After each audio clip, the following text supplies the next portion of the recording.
Welcome to those joining us in person here in Austin, and those joining us online for our program titled The Future of Texas Downtowns, Who Are Downtowns For? In partnership with the LBJ School of Public Affairs Urban Lab. The future of Texas downtowns stands at a crossroads, shaped by the pandemic and the rise of remote work. Major Texas cities have led the return to office spaces and experienced an influx of visitors. But they are also grappling with some of the country's highest commercial real estate vacancy rates. Many believe that converting unused commercial space into housing could solve the vacancy issues and address the problems of high rent. Others argue that unused buildings should be redeveloped and enhanced into destination commercial areas. However, both transformative ideas face financial, developmental, and policy challenges. Nevertheless, the current challenge has sparked a need for reimagining the future of our downtowns. We are joined today by Trish DeBerry, President and CEO, Centro San Antonio, Janelle Moffett, Chief Impact Officer at Downtown Austin Alliance, Jennifer Scripps, President and CEO, Downtown Dallas Incorporated, and Stephen Pedigo, Director, LBJ Urban Lab, University of Texas at Austin. And our moderator today is Joshua Fechter, Urban Affairs reporter for the Texas Tribune. I want to acknowledge our program partner today. The LBJ School of Public Affairs Urban Lab at the University of Texas at Austin is a leading research hub for cities, urbanism, and policymaking. As a center for research and best practices, the lab takes the shape of a do tank, relying on real-world opportunities to understand what works for Texas cities and generate insights for communities worldwide. We thank Stephen, the team here at the LBJ School of Public Affairs, for the partnership on our 2 programs we did this year. Our program will run approximately an hour with 45 minutes for conversation and 15 minutes for your questions. Here in Austin, we have a mic, and I will travel to you for your questions, and our virtual audience can also submit questions online at our Q&A portal. That's at texastribune.org/ask. That's texastribune.org/ask. We're grateful for the support of our sponsors. Our foundation sponsor is RISA Foundation. The corporate sponsors and donors underwrite this event. They play no role in determining the content, speakers, or line of questioning. And on behalf of my Tribune colleagues, I also just want to thank those throughout the state and here in Austin who support the impactful journalism of the Tribune, including those who have become members. To learn more and to become a member, visit texastribune.org/support.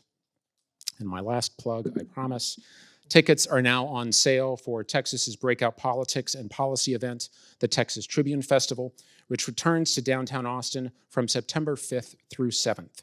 Join us for 3 days of unforgettable conversations about the issues that matter to Texans at our annual celebration of big, bold ideas. You can purchase your tickets at tribfest.org. So now let's get to know our panel. Trish DeBerry was appointed president and CEO of Centro San Antonio in May 2023. She previously founded 2 full-service marketing and communications firms that she led for 20 years, both of which were headquartered in downtown. She was also an active member of Centro San Antonio during that time, serving as board chair twice and providing leadership as the entity transformed from the Downtown Alliance to Centro San Antonio. Janelle Moffett is the Chief Impact Officer for Downtown Austin Alliance here in Austin. She implements tactical solutions, driving and supporting the design, development, and progression of strategic initiatives to advance diversity, equity, inclusion, and prosperity for all in downtown Austin. Jennifer Scripps joined Downtown Dallas Incorporated as president and CEO in April 2022. She took the helm of the 100-employee organization as downtown Dallas is experiencing historic growth, including more than $4 billion in planned or ongoing development, thousands of new residents, and a string of high-profile corporate relocations. Her focus is on guiding the organization's strategic 360 plan and overseeing major projects expected to get underway in the coming years. And Stephen Pedigo is a professor of practice at the University of Texas at Austin's LBJ School of Public Affairs. He advises city, university, private sector, and nonprofit leaders who want to make their communities and institutions more creative, innovative, and inclusive. And our moderator today, Joshua Fechter, is the Dallas-based urban affairs reporter for the Texas Tribune, covering policy, including housing affordability, property taxes, evictions, policing and transportation, and politics in Texas's major metropolitan areas. Before joining the Tribune in August 2021, Joshua covered City Hall for the San Antonio Express News. I thank our panel and our audience, both those gathered here in Austin and online around the state. And with that, I turn the program over to Joshua. Thanks for those introductions, Matt. So I want to get right into it.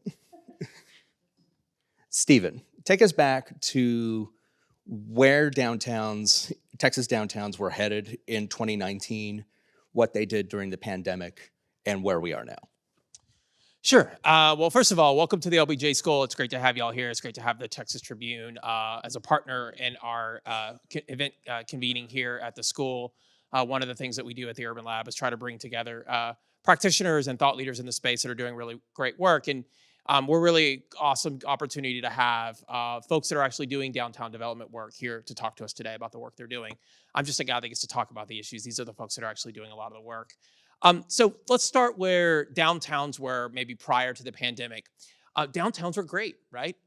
We were booming. And that is to say that if you think about kind of the return to the city movement, much of the return to the city movement, particularly in our state, was really being driven by people wanting to be closer to the downtown urban core, right? We saw major investments in housing. We saw new types of investments in new types of office investments happening with different types of brands, particularly here in Austin. You saw all the technology towers going up in our downtown.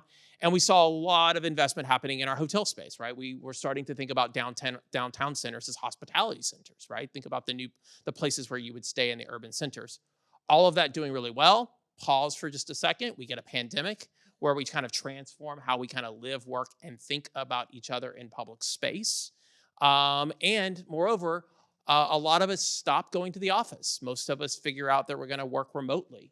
Employers are working remotely. Even at the height of the pandemic, about 75% of us were working remotely from us that were knowledge-based, office-based workers were working remotely.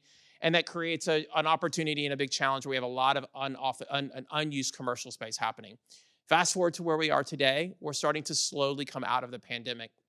The challenge is that a lot of us have changed the way we live and work in our communities. We are spending less time in the office. We may be spending 3 days in the office instead of 5 days in the office. And so that means we have lots of vacant real estate space. And some of our Texas downtowns, now we're seeing vacancy rates of upwards of 30%. And so this question about what is kind of the future of the office sits at the forefront, I think, of a question that we'll talk about here. And many of us that have written about these issues, myself included, have suggested that perhaps we have to think about our downtowns differently, right? We used to think about our downtowns as a place where you'd go to work, maybe go out for a drink after work, you maybe hang out a little bit, but maybe there's this idea that we have to think about our downtowns as kind of truly live work communities, these 18-hour districts, activity district, entertainment districts. And so while you may open up the Wall Street Journal, the New York Times, and read about the doom loop, it is there, it is true. There are big fundamental challenges that we face. But people like me, and I think the folks that you'll talk to today in these cities will say to you, man, there's a lot of opportunity for us to rethink about how do we really create downtowns for everyone.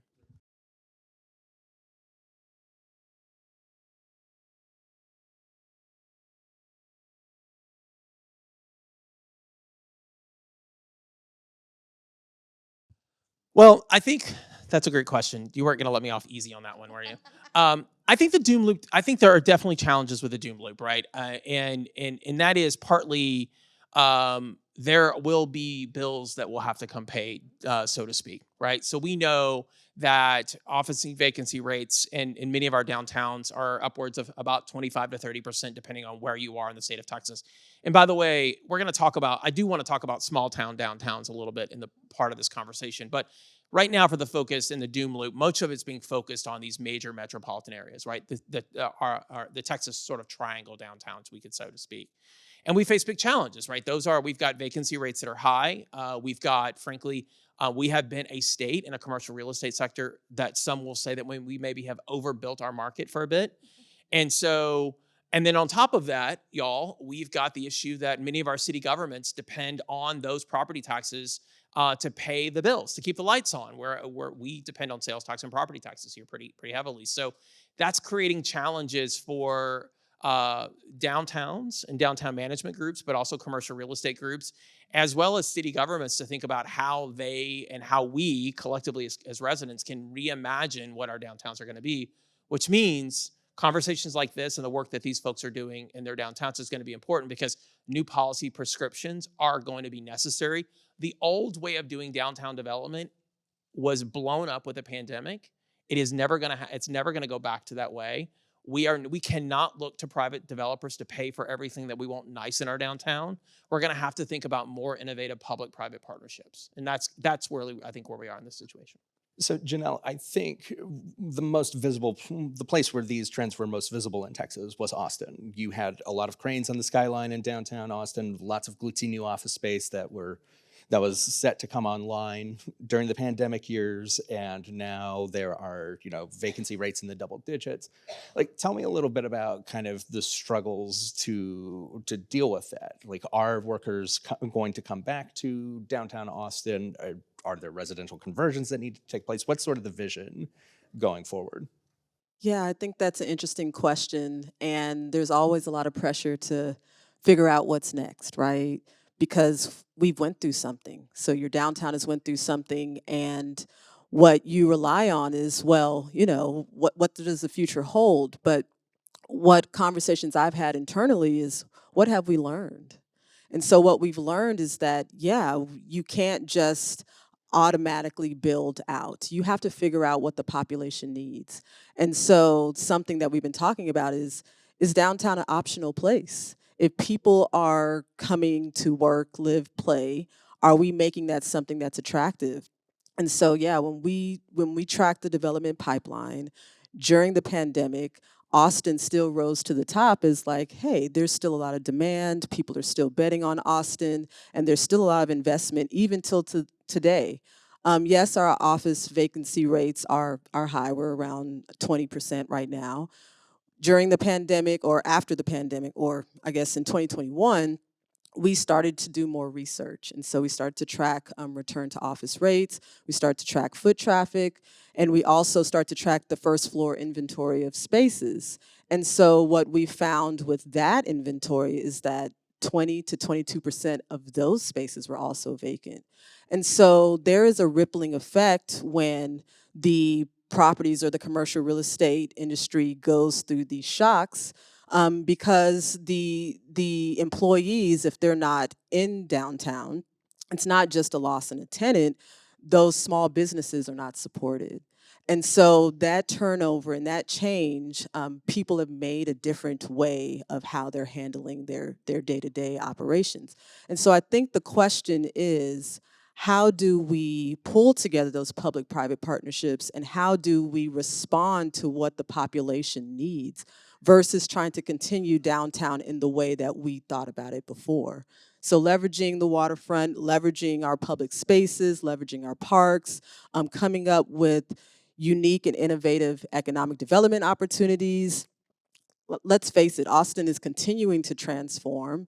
There's $20 billion worth of infrastructure projects in the pipeline. And that creates continued rippling effects when it talks about a highway reconstruction or convention center design or the airport, et cetera, and that still impacts the people today. So there's a population in the city of Austin or in the region today that has to deal with that right now, that can't wait for 10, 15, 20 years to figure out what the response is. And so I think downtowns need to be a solution daily to that population. And we're going to come back to the highway aspect of this. Trish, in the decade leading up to the pandemic, San Antonio had a massive push to basically revitalize downtown San Antonio, massive public investment put into it. And now, like, post-pandemic, are you seeing that investment pay off? And how does downtown need to basically shift or evolve? Yeah. Well, it's a great conversation because I talk all the time about the fact that To your point about working at the Express News, we had the decade of downtown, right? All of the focus was on downtown, the urban core of the center city, making sure that we had housing starts that were in the center city. And as a result of that program, and the leadership and elected officials saying, hey, downtown is important. We're going to start 10,000 housing units in downtown. And that's exactly what was accomplished. But it was also accomplished through, to your point, incentives associated with not just affordable housing, but also market rate, also workforce housing. And so when the pandemic hit, there was momentum associated with the number of housing units, and not only in the center city. For those of you that have visited the Pearl, you look at that area, which is just north of downtown. And then you keep going south, and then we have this whole other river north concept associated with it. Then you get into the urban core, and then you go south, and we have Southtown. There's a lot of momentum in and around downtown, but I'm gonna be brutally honest with you. The pandemic decimated downtown, especially for a town like San Antonio, because we are very reliant upon tourism and hospitality. I would argue with you, we talk in urban vernacular about a central business district associated with downtown. With the departure of AT&T in downtown San Antonio and never replacing that headquarters company or those jobs, I'm not gonna necessarily blame Jennifer for that because they went to Dallas. Yeah, but that was a big deal. Like the earth shook in downtown San Antonio and across San Antonio for that reason. We never replaced those jobs. And so as a result, I would argue with you, what we have in San Antonio is we have a central hotel district and a central government district. We don't necessarily have a central business district. So the homeless kind of took over downtown. During the pandemic, got very comfortable, which we all have seen. And so that's become even harder as a result of what we're trying to accomplish in downtown. But, you know, the exciting news associated with San Antonio, although I talk about the decimation, it's a clean slate now, right? And that's beautiful because we can remake and redefine what we think the urban core looks like. And I would argue in San Antonio, Texas, it is about hospitality. It is about leaning into what we do best. And we talk about sports and entertainment districts and what that can mean in downtown San Antonio. I have a feeling, let's flip the paradigm, right? If we had a minor league baseball stadium on the near west end of downtown, it's no secret, obviously, Josh, that the Spurs are looking at the Institute of Texan Culture's location. And so we have another stadium at the east end of downtown. What happens? Everything is activated in between. Mid-rise development. I've been to Nashville. I've seen what they've done with their minor league baseball park. But suddenly, all of a sudden, there is a vibe, there's an energy, there's a cool factor. Young people are coming into downtown. And then guess what happens? Corporations and businesses then start to look at downtown San Antonio and say, hey, something special is happening there. Maybe we should take a second look. So that's what the opportunity holds, I think, for downtown San Antonio. There's about 2 or 3 things I want to come back to there. But Jennifer, what is happening in downtown Dallas? I find Dallas pretty fascinating because it's in Texas at least, it's sort of leading among the metros in terms of converting, you know, unused office space into residential development. Can you talk a little bit about that and how it's kind of reshaping? Absolutely. And we really did start this transformation of our downtown more than 2 decades ago. In the late 90s, there was one residential apartment building in downtown Dallas, and you know it was really an anomaly. So think no residential amenities or neighborhood amenities around it. And today we have 15,000 residents in downtown Dallas in my PID area, with another couple thousand units in development and several other thousands. You know, if the interest rates cooperate and we can figure out a way to convert more of our buildings. But there were 40 zombie buildings in the early 2000s, late 90s. All of those got converted. And while we do have high vacancy right now, higher than we would like, of course, we have about 6 or 7 of these 80s era trophy buildings when we overbuilt in a really big way in downtown Dallas. Money was cheap. and we like to do things in a big way. And we have some absolutely fabulous buildings, but they're huge. And, for example, recently Bank of America has been in one of these buildings since the late 80s. And, they've merged with Merrill Lynch. The IT world has changed. They have something like 4 locations that they will be consolidating in Uptown, just on the north side of Clyde Warren Park. So technically outside of downtown, but walkable and everything. But we're going to have another building that we're going to be looking for a way to kind of take into its next life. And housing and hotel uses have been our biggest, wins. Our apartment occupancy is usually in the low 90s, 92 to 94%. When we bring a new building online, it'll kind of dip and then it goes back up. A lot of our, during COVID refugees, when we were attracting people from the coasts and they needed to pick an apartment, on a 2-day trip to Dallas, downtown competed very well, especially for people who maybe weren't used to driving every single place they needed to go. And so I do think that in momentum to the market is really still to our benefit. And our tourism market, we thought it would take 5 years to recover, has completely recovered. And we had an absolutely knock 'em out of the park Eclipse experience. We have World Cup coming in 2026. We have more games in Dallas than in any other host city in North America. So those fundamentals need to be capitalized on, right? To continue to drive to meet this challenge with these office buildings. But it's taken 2 decades. We did a Parks Master Plan in 2004 to add green space, because where are you going to walk your dog if you live downtown? Where are you going to take your kids to play, or your grandkids? And it took 2 decades to complete the work of adding more than 20 acres of green space in downtown. So whether it's completing our streetcar network, whether it's really looking at some of the convention center neighborhood is a huge opportunity for us.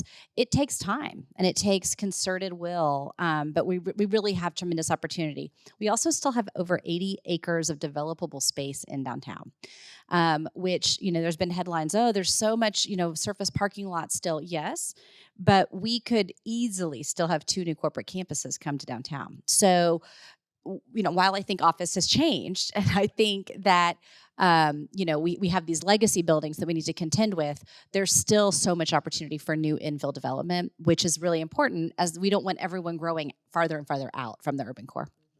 So obviously, office vacancies are far north of where they were before. What I wonder is, kind of to your point, Trish, when you're talking about sort of the combination or basically attracting employers to the core, like, is there a way to attract employers back to the core, or is that necessary? Like, how do you sort of see that in terms of the mixture of workers downtown, residents downtown, visitors downtown? Do downtowns need a big worker population to survive? Yeah, I think it's a mix, but we've had the conversation really about amenities, and I think amenities and entertainment is going to drive the conversation, much like you've talked about, right? I think we are a social people, meaning we want to congregate, we want to be able to interact with people and all different kinds of people, and there is no other better gathering space than downtowns in the urban core. Because you know what? You don't want it to be super clean necessarily. Some people move downtown or want to be a part of downtown because it's got some grit associated with it.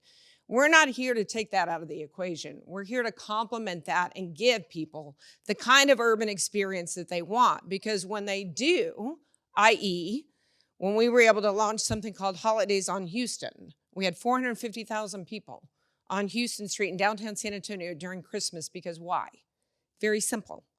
We migrated the lighting experience from the Riverwalk up to the street level so that people, not only tourists, but locals, in districts, that District 2 on the east side of San Antonio or District 5 on the west side of San Antonio, could walk or bike and get there and explore the magic and the beauty associated with that. The eclipse, obviously, we all had our eclipse watch parties. We couldn't necessarily see a whole lot, but we live streamed in San Antonio, Texas, in Travis Park, and gave people a reason to gather. And people of all ethnicities, incomes, demographics, that is the beauty of the experience associated with downtown.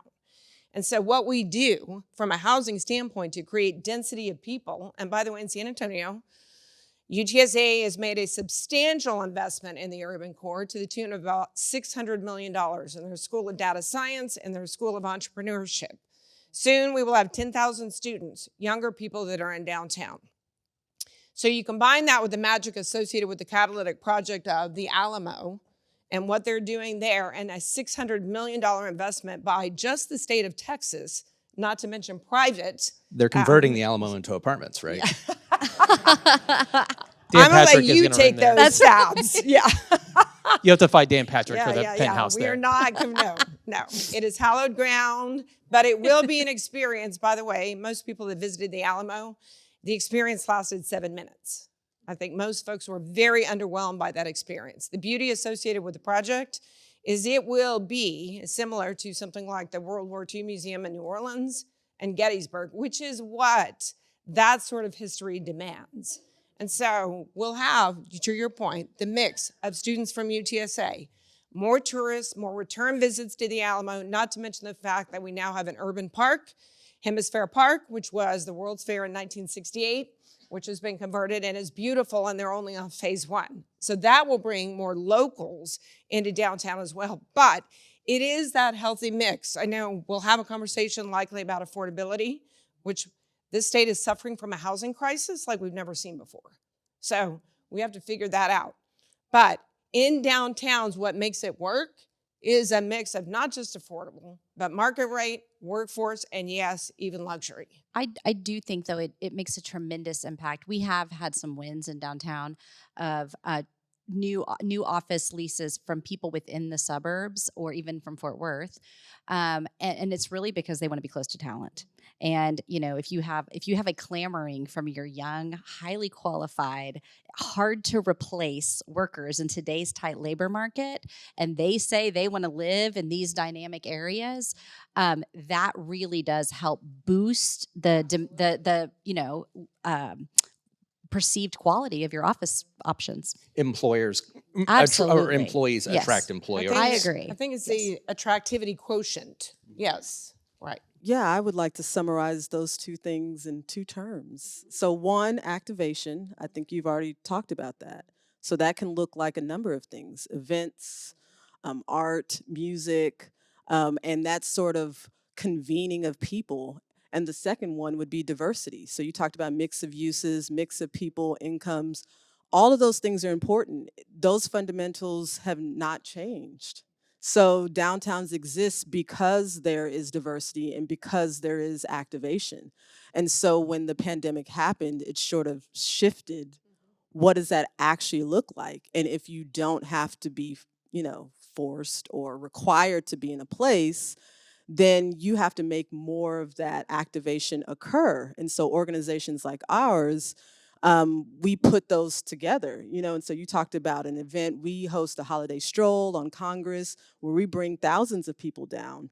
We have pop-up markets where we have small local business and artisans that sell their product, and they usually sell out. And so the community is looking for that sort of thing. When we tracked the street or the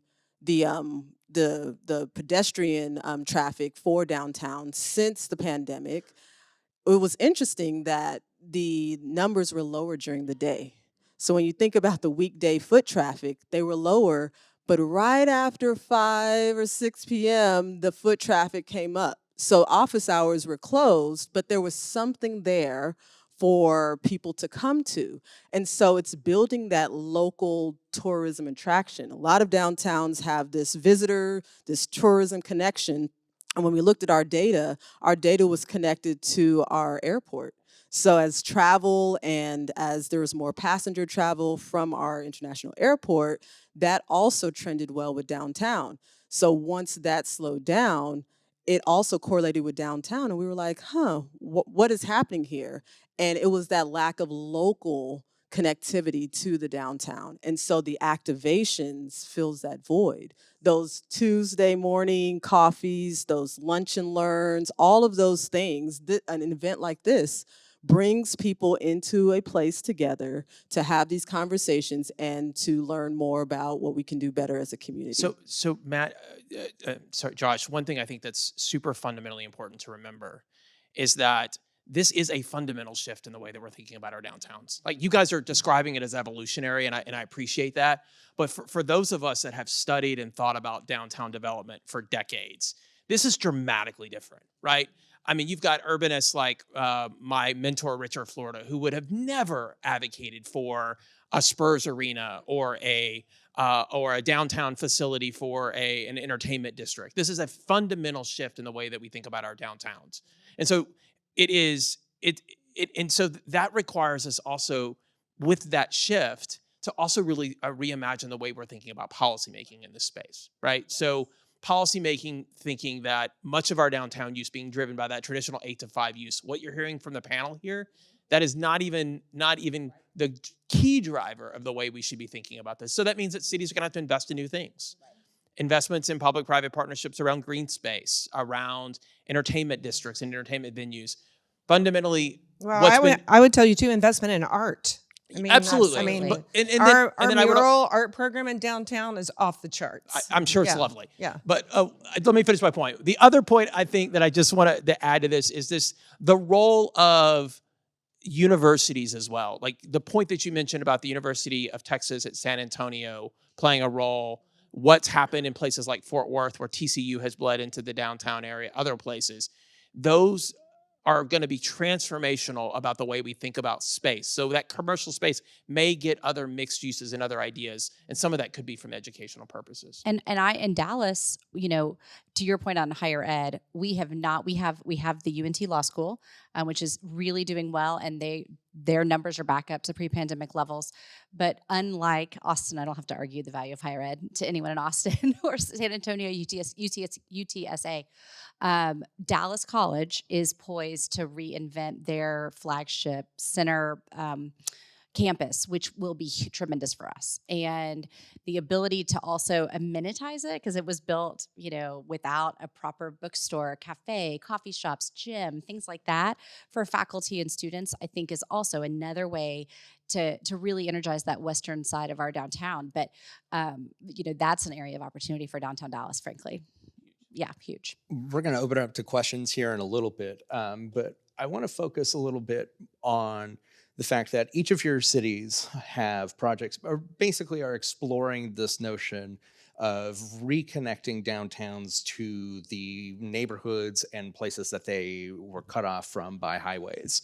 And Jennifer, you have Clyde Warren in your backyard. Can I? Yeah. You can go first. But Clyde Warren, but you also have there's a project on the southern edge of Dallas near the farmers market. I wondered if you could talk a little bit about that. Absolutely. And I grew up in downtown, and you almost took it for granted that you would go through a highway, over a highway ramp or something to get into downtown. And the first time I heard about Clyde Warren Park, being on the drawing board, I was like, what? This idea that you were going to bridge Woodall Rogers Freeway, which was just this scar separating uptown from downtown, was so far out there. I mean, and it was, it was more than 15 years ago. It was the funding that really got it done was part of the Obama financial crisis relief, in large part in 2007-8. And what it has done for Dallas, both erasing that scar and making it seamless in many ways, reinvigorating a lot of development, connecting the Arts District to more neighborhoods. The American Airlines Arena, where the Stars and Mavs play, all of a sudden doesn't feel far from downtown at all. It has been so successful. And it is a public-private partnership, privately run, fantastic executive director. And it's a lot of work to program these spaces. And we program in the parks in downtown Dallas. All of these investments, the day you open them and cut the ribbon, and all the public officials, frankly, are so excited and they're there for the photos, the work really begins. It is like bringing the baby home from the hospital. And Clyde Warren Park, to their credit, I think everybody loved them. The pandemic, in many ways, became essential that you had these spaces where you could gather safely. They're free. They're welcoming to all. And they're celebrating 10 or 11 years right now. They're in their 11th year, I believe. And so, playing on this playbook, Dallas now is really going through a parks renaissance. We got The Connecting Communities grant was just announced, which will help us cover the next canyon, which is I-30 to the south, and a neighborhood called the Cedars. It was a little bit more industrial, but it is Dallas's original park. Old City Park is over there, so we'll be able to connect and bridge across to our south. And I think there's a lot of also, frankly, very equitable reasons to do this. These highways went through disenfranchised neighborhoods, and by putting them there, especially in this case, cut downtown off from southern Dallas, which, ever since has lagged on a host of equity indicators. And I think projects like this, very physically connected, and help a lot of the success from downtown, grow into other areas that are now poised for their own success. Another project is Deep Ellum to the east, and TxDOT is redesigning that, and it's a very historic neighborhood, long history of jazz musicians and blues. And I think, we've already built a park there, which makes it a much easier walk, but the highway redesign will calm that and make it even better connected. Janelle, talk a little bit about the I-35 capping project. The grant that the city of Austin received was, I believe, the largest in the country out of the Reconnecting Communities grant. Tell us a little bit about sort of the vision for that and kind of what the sort of intent of it is. Yeah, so I-35, I don't know if you've enjoyed it as you've come down. That's one word for it. It's been an issue for years. And so part of the opportunity was that the highway is being reconstructed. It's being focused on to, ensure that our growing population could be served by, top of the line transportation, infrastructure and planning and all sorts of things. But that's not the why for the CAP project. I would like to add that on the why part of it is that, yes, you can do a highway project. You could make sure that you were supplying the needs for the growing population. But like we know, history of our country, history of the state, in these highway projects, communities were divided. And so again, the people are the most important part. That's what makes cities go. And so when you are doing these projects, it's very important to have these relationships. And so the CAP project is basically to try to reconnect downtown to the east side of Austin. And there's a lot of history in there. There's a lot of elements of the project that are hoping to reconnect and not solve the problems, but try to make it better, try to reconcile some of those losses there. The recent, I think we got a similar grant, or the 1.1 billion for the Reconnect Communities grant. And really, that's a planning grant. It's to help design and understand where the caps go. So there's several caps that are being designed currently.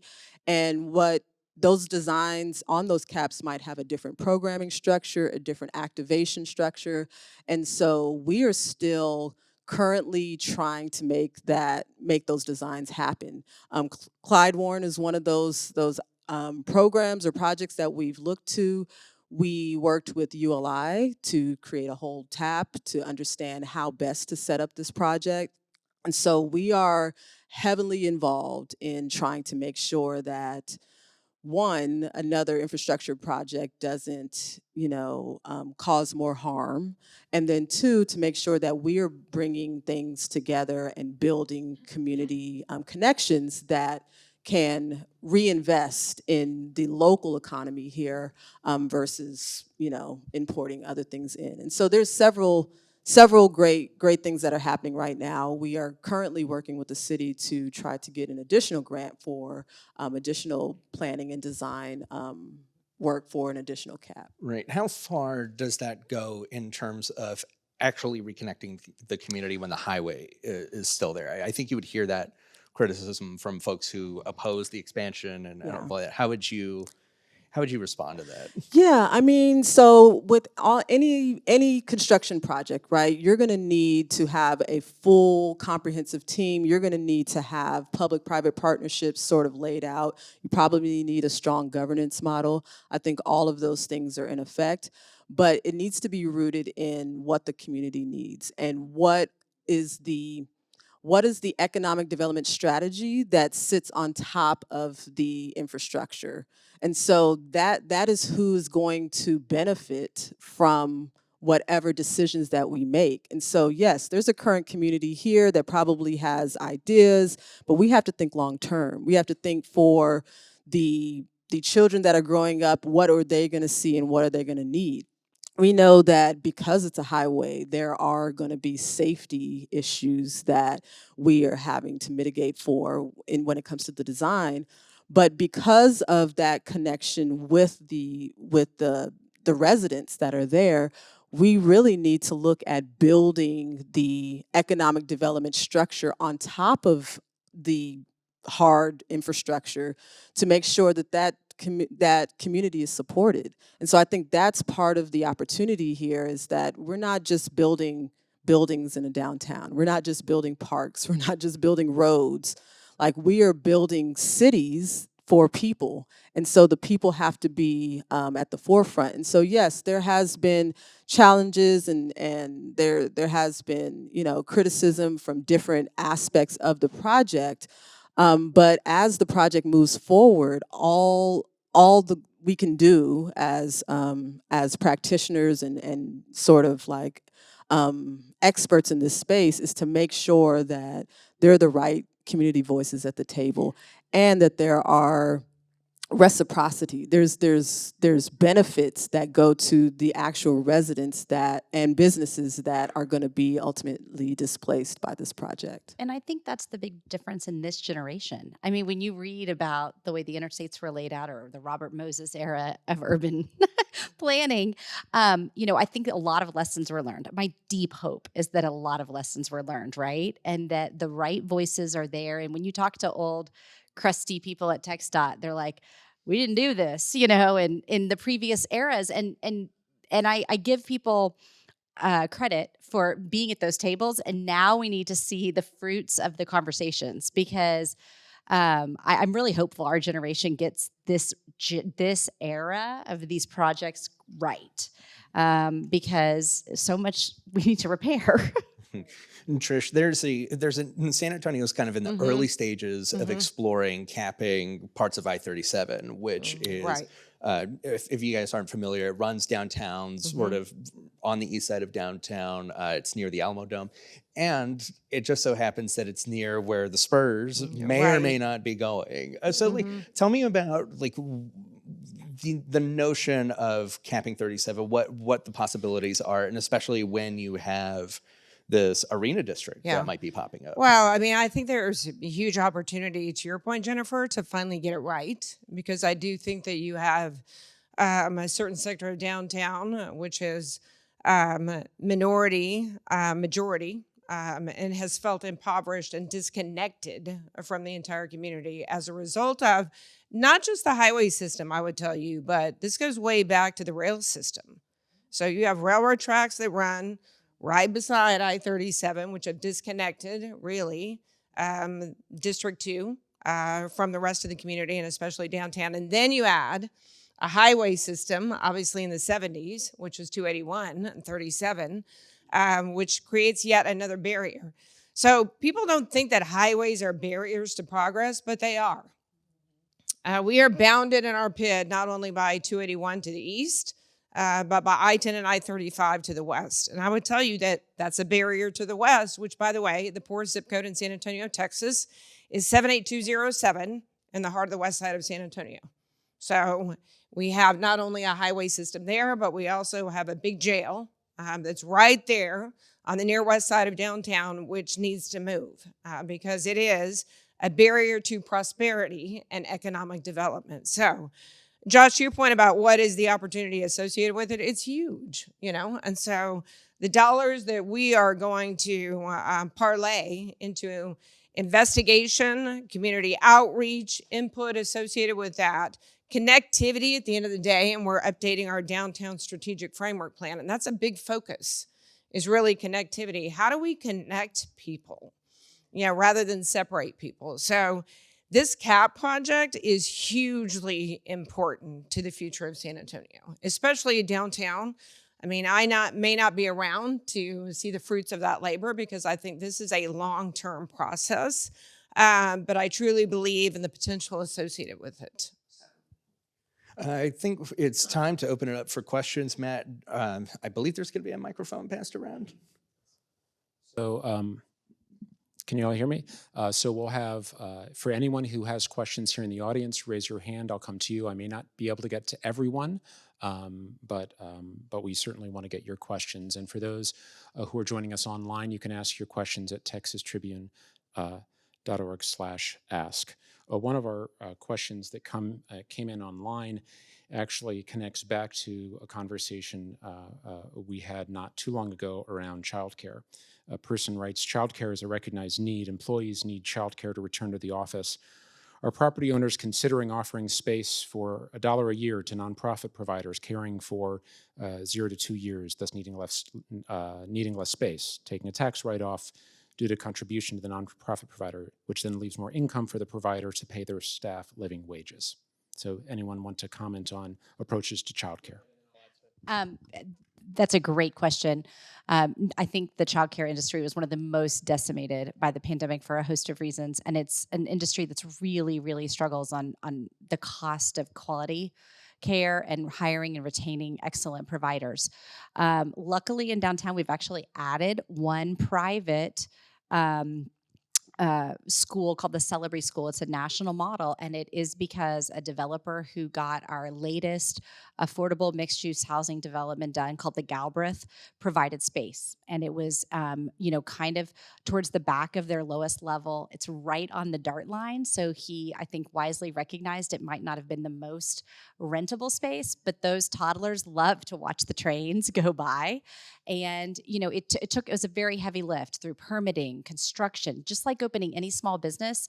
It's really hard to do that in the childcare space. There's a lot of space requirements. In Dallas, also, the county is taking a very active role in investigating good space. And then the other day, the police chief said that one of the ways they're going to try to hopefully retain more police officers is through on-site childcare, which I think would be phenomenal. So we're always open to it. We haven't had anybody give a space for $1 a year. But it is, I think, increasingly the role of people like us with our partners to get childcare in the urban core. So can I make just another point about that? So not to plug, but LBJ, we've got a great new policy paper on childcare. You should check it out. It's a great paper that my graduate student, Clara, helped us with.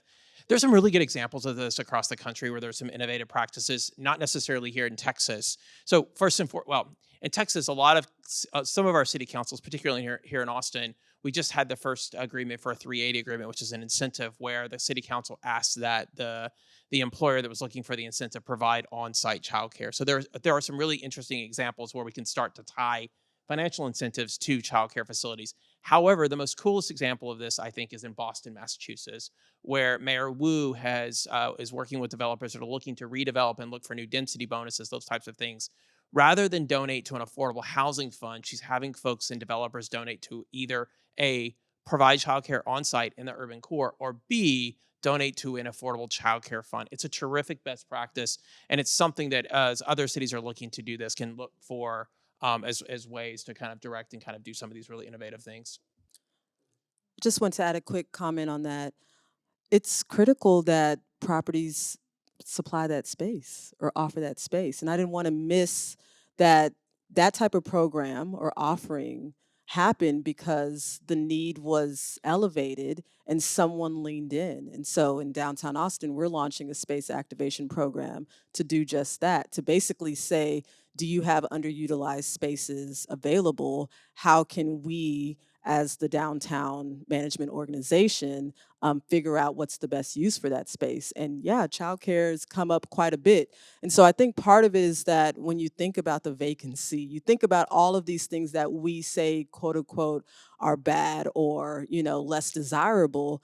There are actually opportunities for other uses and other community needs that we should explore and make and socialize more. Right. So Great. So if I could add to that please. very, very quickly. Sorry, this is No, a it's super okay. important topic for San Antonio because the distinction of San Antonio from a Dallas or an Austin, let's be honest, is wealth and disposable income. We have a very, very high poverty rate in San Antonio that has not changed since the 1980s. So we have a systemic poverty problem that we're trying to address. Some of that is in childcare. Very innovative program called Pre-K for SA, which was passed, publicly subsidized, been a bond election, more or less, since about 2010. And it was reauthorized again probably about 4 years ago. That's been a game changer for people that need daycare, not just in the urban core, but overall. But there are conversations that are taking place even in the urban core in that space about what we're doing regarding providing daycare, because what are the two impediments regarding poverty to get to a job? Transportation and daycare. So let's get to questions in the audience. Just a reminder, make sure your questions have a question mark at the end and you keep them brief so that we can get to other folks. Hi, thank y'all much for all of y'all's insight and great things going on in y'all cities. The relationship between urban cities now and our state legislature and state government seems like there's been this philosophical shift now away from primacy of the local. And so what do y'all expect maybe, and how are y'all preparing for that, say over the next 10 years? Is that just being a thorn in the side, or is there really going to be some fundamental problems or extra headaches for y'all because of that? The latter. Unless some miracle occurs. I think I was actually working at the city of Dallas when the first session where we really felt under assault from, frankly, the legislature, kind of an attack on cities. And it's very detrimental. And there are policies in this state when we're trying to address homelessness. I had no idea until I really dug in on the space. There are laws like if somebody has a criminal record or prejudicial against vouchers. If I was a landlord and I don't want somebody with the voucher from any program, they cannot rent. All sorts of laws. Well, the Dallas City Council, for example, went and changed the laws locally. And the state then came in and superseded the city's ability to do that, which in a state that champions, local determination and local power is so, in my opinion, inconsistent. And so we have increasingly, and I'll speak for a little bit, but chime in, Trish, the cities are already preparing for the next session. We're working more closely than ever with the city hall government offices so that we'll have a very tightly focused plank of priorities. But I would say, loaded for bear is the way I'm approaching the next session. If you're not at the table, you're on the table. And that is the way the cities have to get in there because it is absolutely vital that our schools are funded, that our hospitals are funded. We did get a mental health hospital last time in Dallas. That's huge. Thank you, state of Texas. We are getting support for our police training academy. So I do want to give credit where wins have been achieved, but it is not without tremendous effort, and I don't believe it should be that hard. Yeah. It's unfortunate that the relationship has become adversarial, and I'm being kind when I say adversarial, right? I'm being politically correct because, we had a project in San Antonio on Broadway that we had, every permission associated with the redevelopment of it, a complete streets program, reducing lanes, making sidewalks bigger. I mean, all of it, like every dot, every I dotted, every T crossed. And then all of a sudden the state came in after everything, all the outreach, consensus, all of it. The state came in and said, nope, you didn't know this, but Broadway is a state highway. And we don't like road diets, so we're not going to let that happen. So all the planning, all the money, all the expense associated with it, not to mention the disappointment associated with what was going to re-energize a major corridor in the gateway into downtown San Antonio blew up in our face. As if there aren't better things they should be worried about. So, we're reprioritizing and figuring out a way to be able to accomplish what we need to get accomplished. But I think Jennifer is absolutely right. Look, the best offense is defense. And so we have to get motivated and we have to get organized regarding what we're doing because, to her point, a major project was easily dissected and cut to pieces because we didn't have a voice at the table. So, I want to get to a couple questions here. Go right ahead.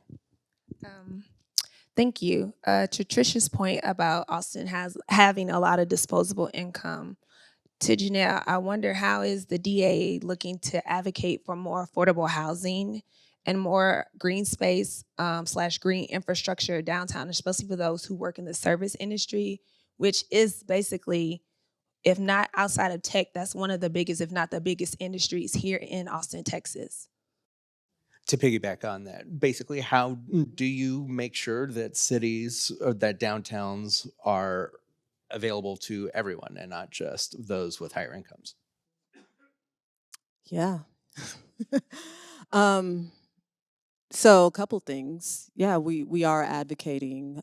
We have dedicated staff that works on an advocacy strategy, has those conversations, works on partnerships to one, vet the concept of affordability in downtowns, and looking at publicly owned land, looking at different projects, and looking at ways to incentivize land use and land development to supply that need. So that is constantly happening behind the scenes. I would also say that in those partnerships or in places where, like we mentioned, the childcare example, downtowns need to be a solution to community issues. And so where do the service workers work?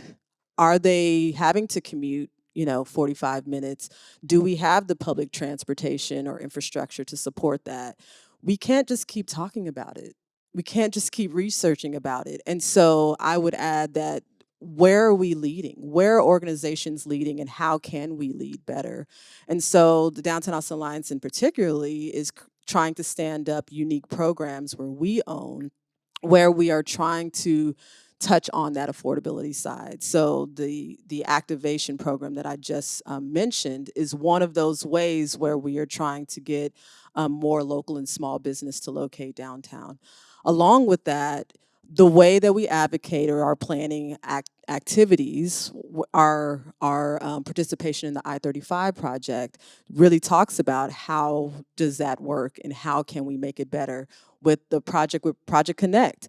What are the ways that can be added to that infrastructure design that actually brings people forward? And so when we think about investment from the top to the bottom, and we think about just the economics of it all, organizations like ourselves probably has the most in tune knowledge around how does it functionally work. So instead of just saying this should happen, working with practitioners, working with architects, working with engineers to really take it to a spreadsheet to figure out how does it work, and then using our advocacy, using our leadership to then fight for that. And so that's what I would say, that, in our role where we don't own the land, we can use that knowledge and expertise to push for a better solution. So just to piggyback on that, I think it's important to realize as Texans that the tools for affordable housing and across our state are extremely limited.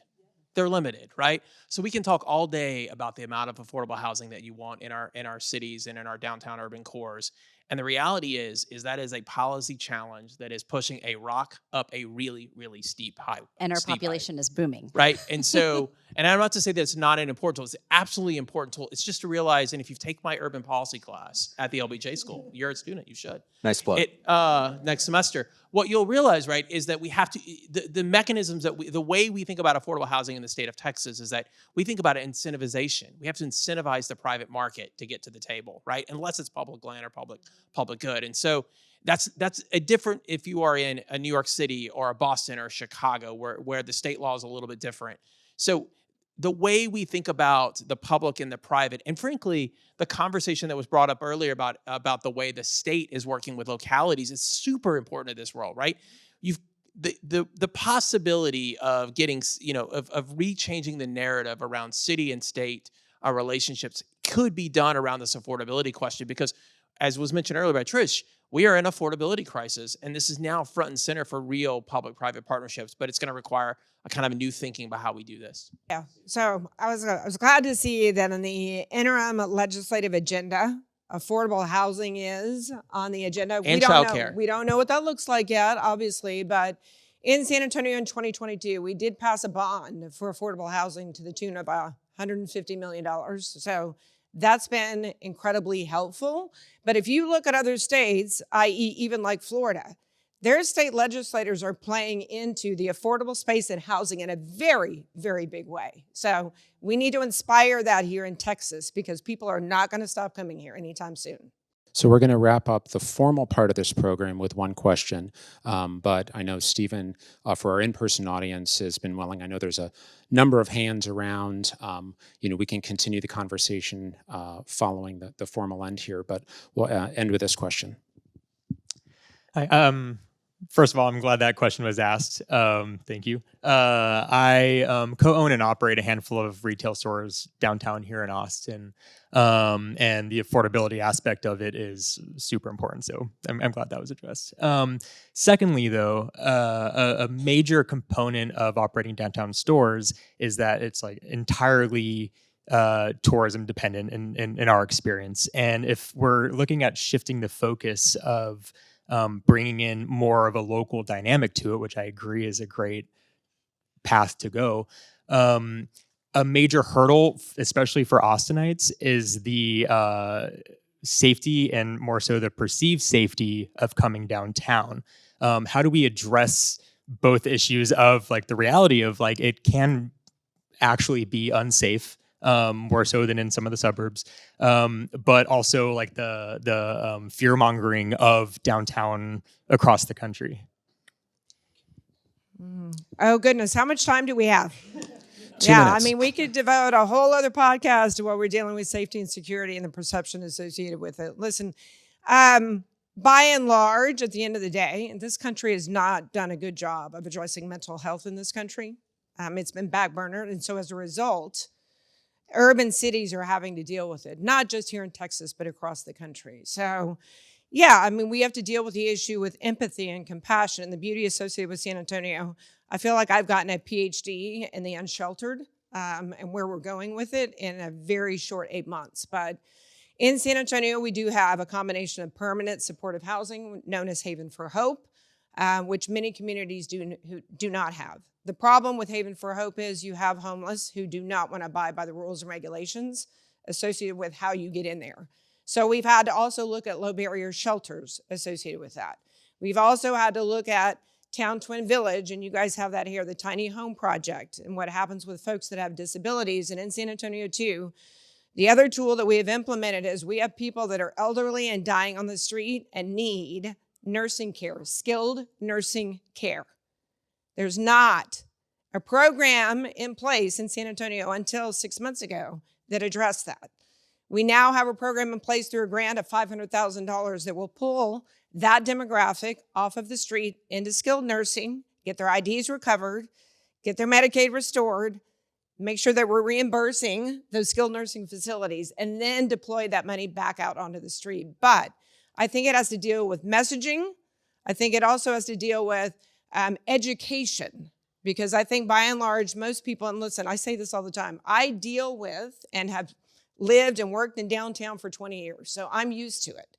To the person that lives in Boerne, Texas, who comes into San Antonio and has a stroller and 2 kids and is yelled at by a homeless person that's undergoing crisis, they're very scared, and then they go back and they tell other neighbors, ooh, don't go to downtown, it's super scary, there's like crazy people down there, it's very unsafe. Like, we have to consistently combat that problem, but it happens not just with policy, it happens with lighting, and it happens with activation. Pulling more people into downtown, into those spaces, so we make it a little bit uncomfortable, but at the same time, we're also taking care of the people that need the most need. Ditto.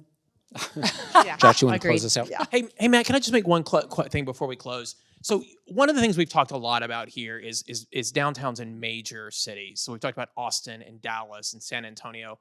But y'all, we are 240 counties across the state of Texas, and downtowns in a lot of our smaller communities, thank you for that number, correction. Small downtowns are super important to the identity of their communities. And a lot of the things that we talk about in kind of economic development, community development, that's happening in Texas downtowns. And it's the future of Texas downtowns is not just in these big downtowns, but it is in our smaller downtowns too, right? It's what's happening in downtown Buda or Bernie or Lufkin or Lockhart. Those are places where people come to gather and create identity. And so as we as Texans go out and advocate for downtowns, not forgetting about our small downtowns is super, super important as well. So I just want to make that comment before we finish. That's great. Just a thank you to everyone for joining us in person and online, and a thank you to our panel today. Very much appreciate your thoughts.